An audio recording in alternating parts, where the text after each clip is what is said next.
여러분 기독교에서 이 본문의 최후의 전쟁에 대해서 제일 관심이 많잖아요. 이 아마겟돈 전쟁에 대해서 누구나 다 호기심이 많고 관심도 많고, 그래서 인터넷이나 이렇게 그걸 보면 여러 글들이 많이 나왔어요. 마지막 최후가 어떻게 될 것인가? 아마겟돈 전쟁이라는 성경이 나오는데 아마겟돈이라는 어떤 것인가? 거기에 관심이 많아요. 근데 사실은 인간이 호기심을 갖는다고 하는 것은 그 창의성을 통해서 과학이 발전하고 그렇잖아요. 근데 또 잘못되면요, 이것이 이단에 빠지게 되고, 그 호기심 때문에 잘못된 지식에 빠져서 크나큰 어려움과 아픔을 겪는 것도 보게 됩니다. 오늘 이 전쟁을 소재로 한 글 보면서 전쟁에 대해서 성경이 가르치는 많은 바가 무엇인지, 마지막 최후의 전쟁은 어떤 것인지, 최후의 전쟁의 정체는 무엇인지를 우리가 정확하게 알고 있으면, 그런데 휘둘리지 않고 미혹되지 않고 이단에 빠지지 않고 우리가 바른 길을 걸어갈 수 있으리라고 믿습니다.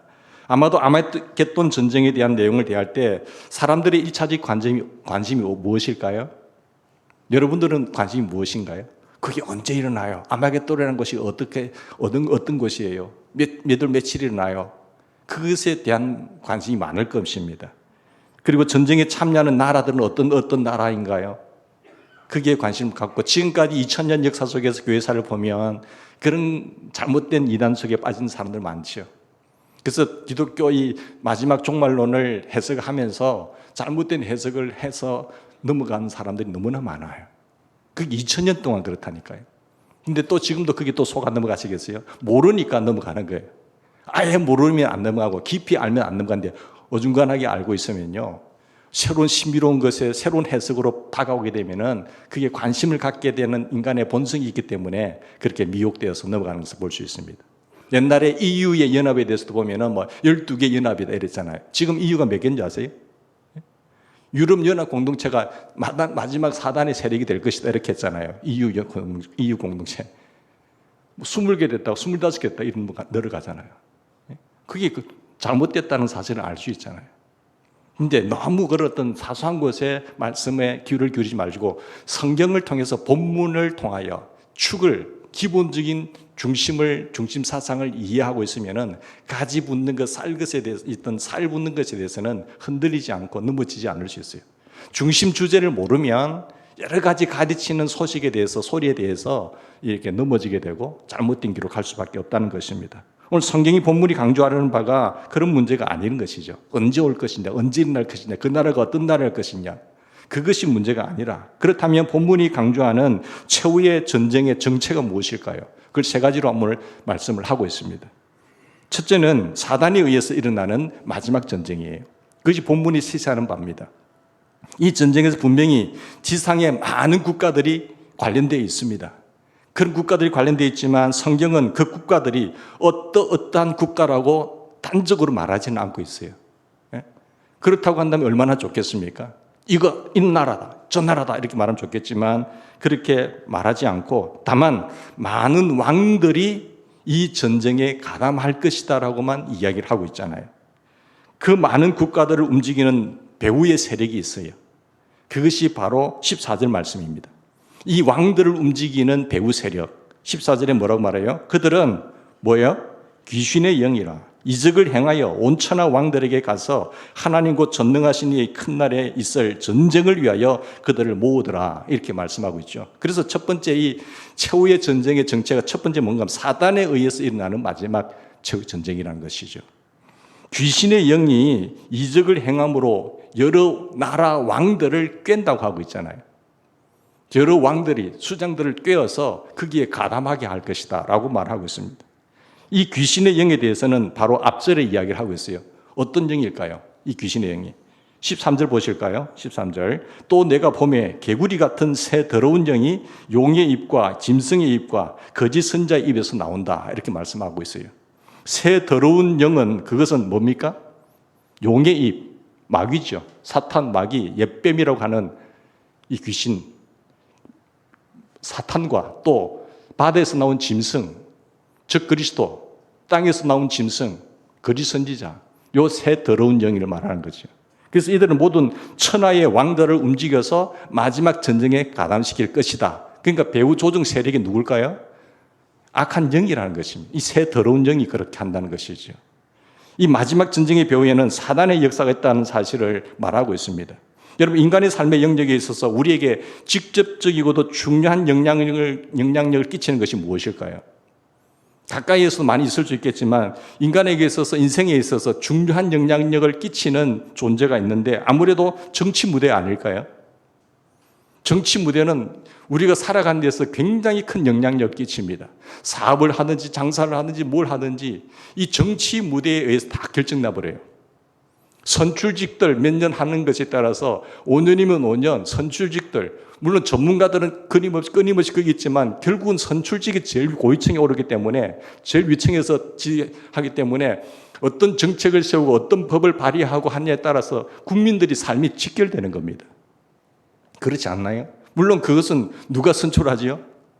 우리가 선출하는 거예요. 그 백성들이 깨어있지 아니하면은 잘못된 지도자들을 선택해서 세워버리면요, 굉장히 나라가 번성할 수도 있고 이렇게 떨어질 수도 있어요.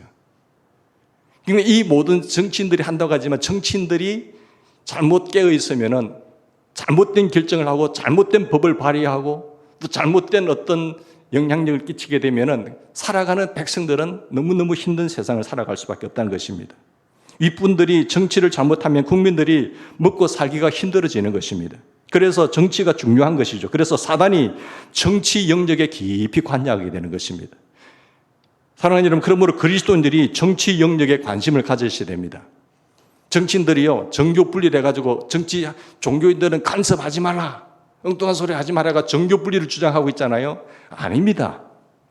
중시에 때 타락할 때 그렇게 이야기했지만은 기독교인들이 특히 정치에 깨어 있어야 돼요.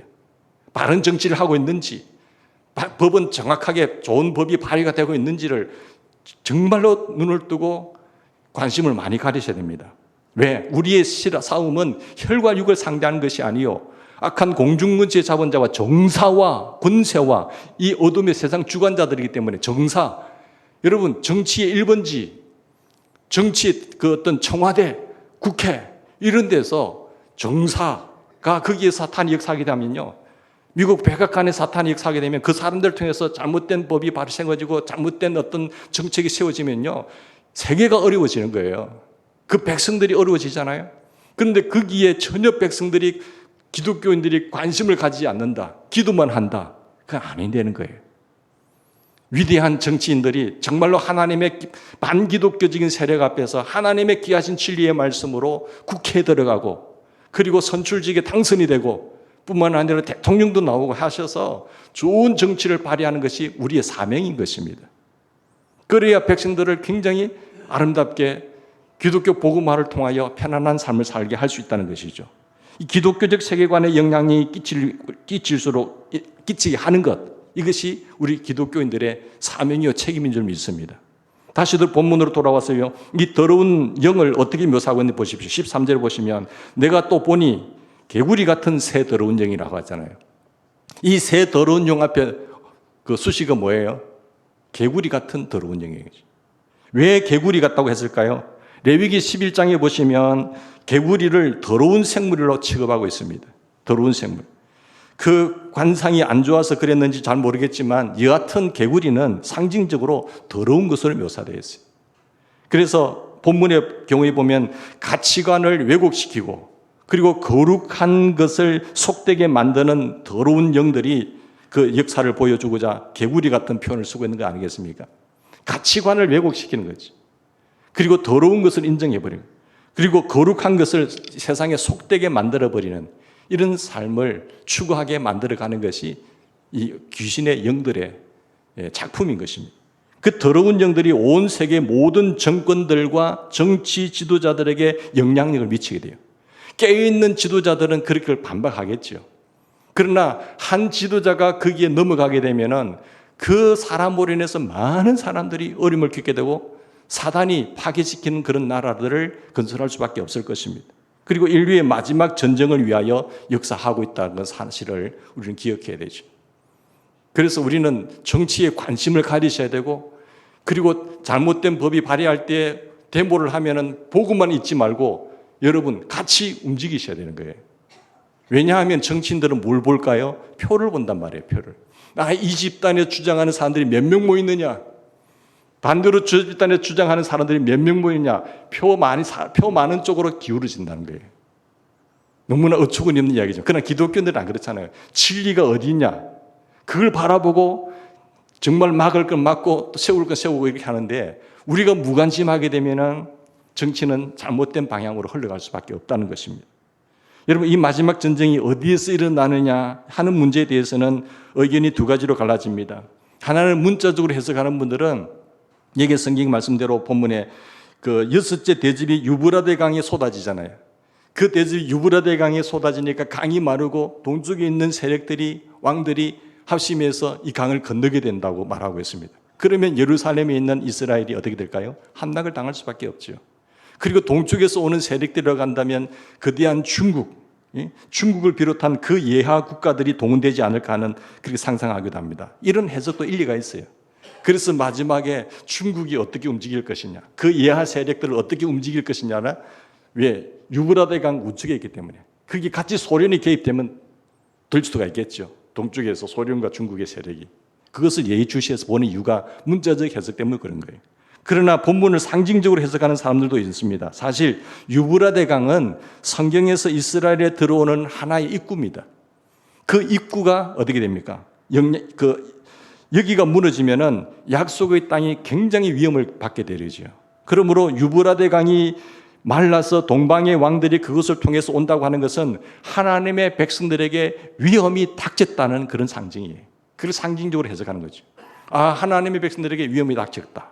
그래서 16절 말씀 보실까요? 16절에 보시면 새 영이 히브리어로 아마겟돈이라고 하는 곳으로 왕들을 모은다고 했잖아요. 마지막 전쟁 때 최후의 전쟁에 대해서 문자적으로 해석하는 사람들은 이스라엘의 이 아마겟돈이라고 하는 곳에서 이 전쟁이 일어난다고 생각합니다. 그런데 이 해석에 뭔가 문제가 있는가 하면은 아마겟돈이라는 단어에 아라고 하는 단어, 혹은 하르라고 하는 단어는 산을 의미하는 거예요. 그리고 마겟돈, 이것은 머깃도, 이스라엘에 있는 머깃도 평야를 의미하거든요. 그런데 머깃도 산은 없어요. 머깃도 평야지. 그런데 이것이 그 의미가 안 되는 것인가? 머깃도 산, 머깃도라는 단어가 맞지 않다는 것이죠. 그래서 그렇다면 왜 성경에서 머깃도를 산이라고 했을까? 이런 질문을 던질 수밖에 없잖아요. 저는 이 아마겟돈이라는 곳이 특정 장소라기보다는 사단에 의해서 일어나는 마지막 전쟁에 대한 단순한 상징적 표현이라고 많은 학자들이 주장하기 때문에 저도 거기에 동의하는 겁니다. 어떤 특정한 장소가 아니죠. 사단에 의해서 일어나는 마지막 최후의 전쟁이다.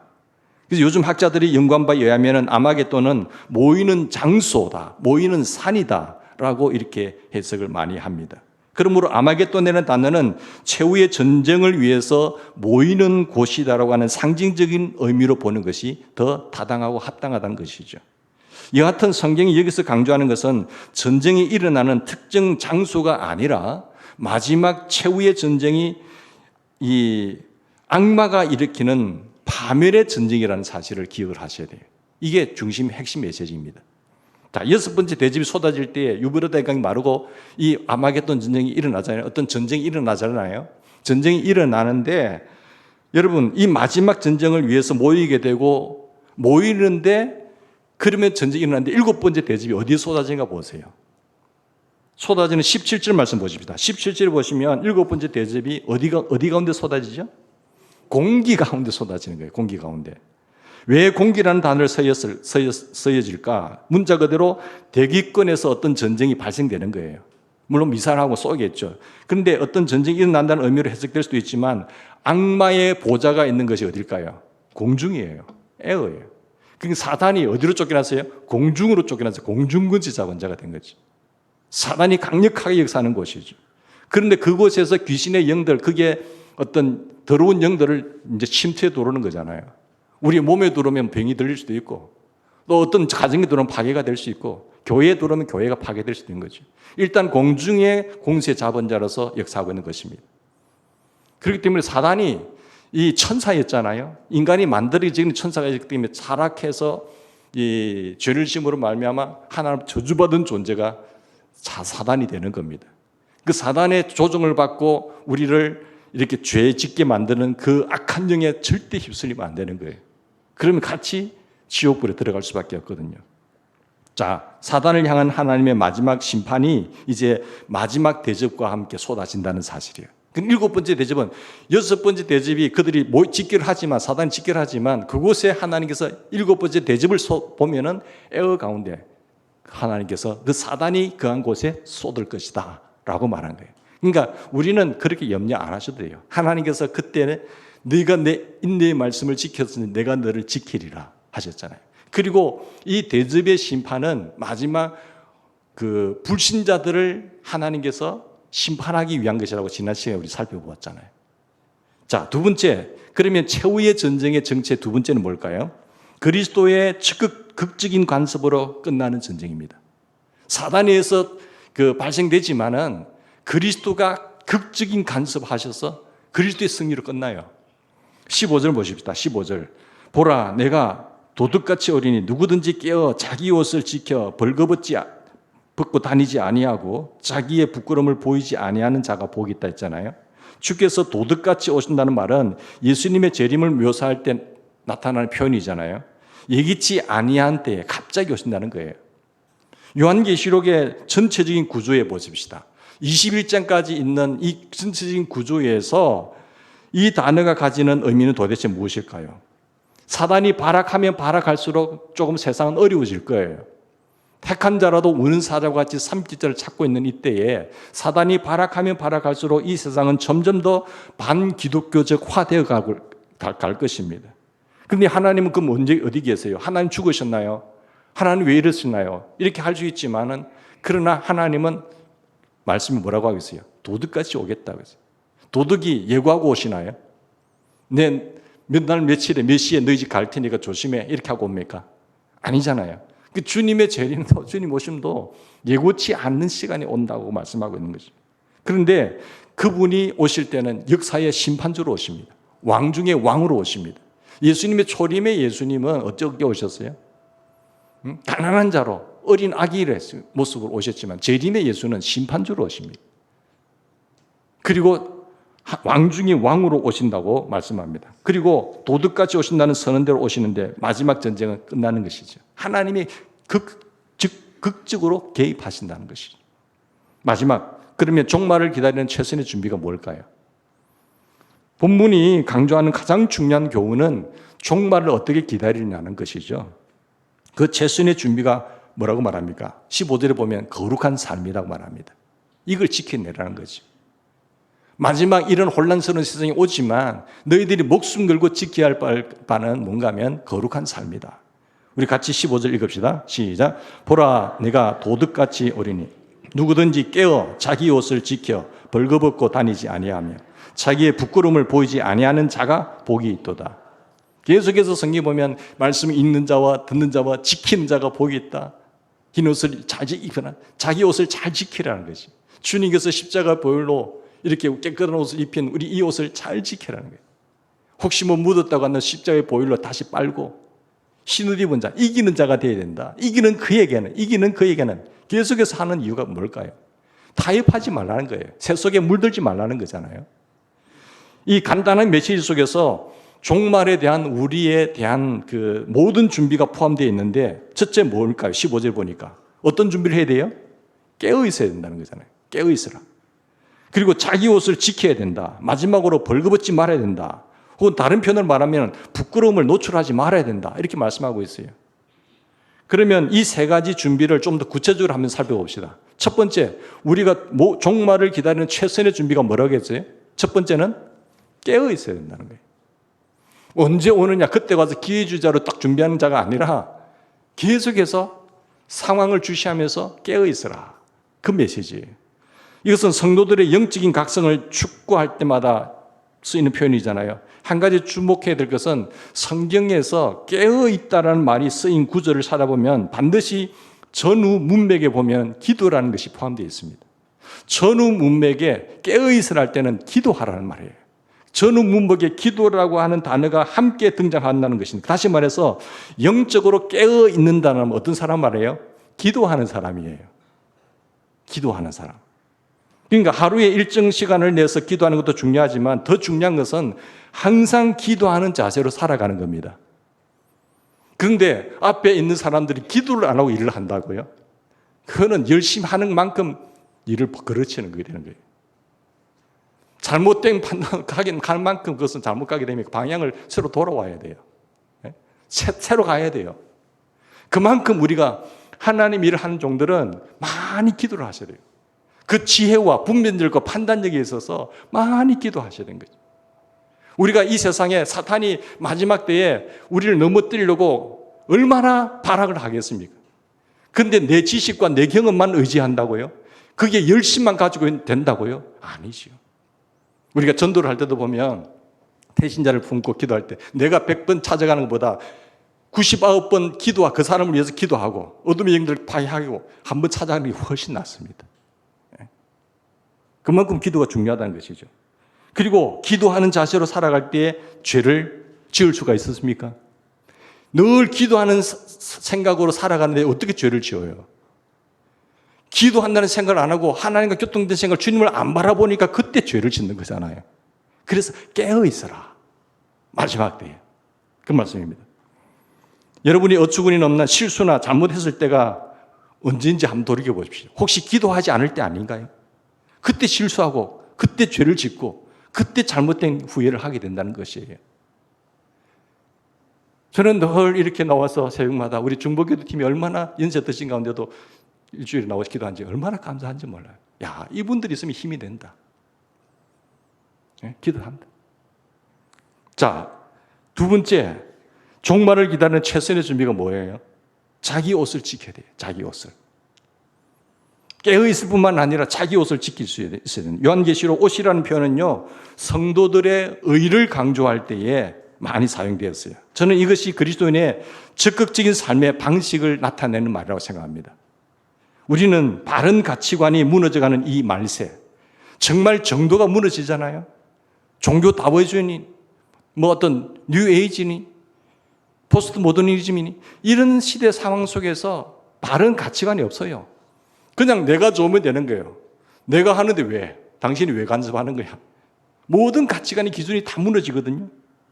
이 말세에 주님이 강조하신 의와 거룩함으로 마땅히 옷을 입으라고. 그래서 자기 자신을 지킬 수 있어야 된다는 거예요. 이 옷을 지키지 못하면 우리는 사탄의 수종에 들어가는 겁니다. 세 번째, 뭐 하지 말아야 돼요? 벌거벗지 말아야 되잖아요. 쉽게 말하면 죄 짓지 않고 살아야 한다는 겁니다. 늘 기도하는 심령으로 예수님을 바라보는 심으로 주님과 늘 동행하면서 죄 짓지 말라는 거예요. 적극적으로는 하나님의 의를 이루고 거룩함을 추구하면서 소극적으로는 죄를 짓지 않는 것입니다. 그것이 말세의 가장 중요한 준비입니다. 내일 주님 오시고 내일 내가 죽는다고 한다면 뭐가 제일 중요할까요? 회개하는 것이잖아요. 그분 앞에 설 때 부끄러움 없어져야 되잖아요. 사랑하는 여러분, 그 어느 때보다도 더 많은 유혹이 우리를 향해서 엄습해오는 이 시대 속에서 경건하고 거룩한 삶을 살아내는 것이 말세를 준비하는 자세입니다. 이것을 잘 지켜내서 우리 함께 손잡고 주님 마라나타 오시옵소서. 아니 주님 오시기 전에 먼저 내가 하나님 앞에 선다고 하더라도 개인적인 종말을 맞는다고 하더라도 정말로 당당하게 주님 앞에 서는 저와 여러분 되기를 바랍니다. 그리스도인들이 편안하게 놀 수 있도록 환경을 만들어 놓으면요, 사탄이 선 전략이 바뀌었잖아요. 핍박할 때는 이들이 더 기도하고 주님 앞에 매달렸지만 더 편안하게 만들어 버리라. 사탄의 전략 회의에 있어서 저들을 편안하게 내놓아 버리라. 편안하게 놀 수 있는 환경을 만들어 놓으면 간단하다. 그런 환경 속에서 죄를 지을 것이고, 그러면 기독교는 있어도 힘을 발휘하지 못하는 무능한 존재가 될 것이다. 그 사탄의 전략이에요. 우리가 이 일화 속에서 대단히 위대한 진리가 뭔가 하면 기독교를 없애는 가장 무서운 요인은요, 외부의 박해가 아닙니다. 내부의 부패라는 사실이죠. 그 기독교인들의 존재감이 무너지는 것. 그 부패가 있으면 아무런 영향력이 없어요. 우리가 범죄할 때, 우리가 쓰러질 때 역사는 빛을 잃어버립니다. 이 마지막 때에 주님이 기대하시는 사람이 어떤 사람일까요? 거룩함을 추구하는 사람들이에요.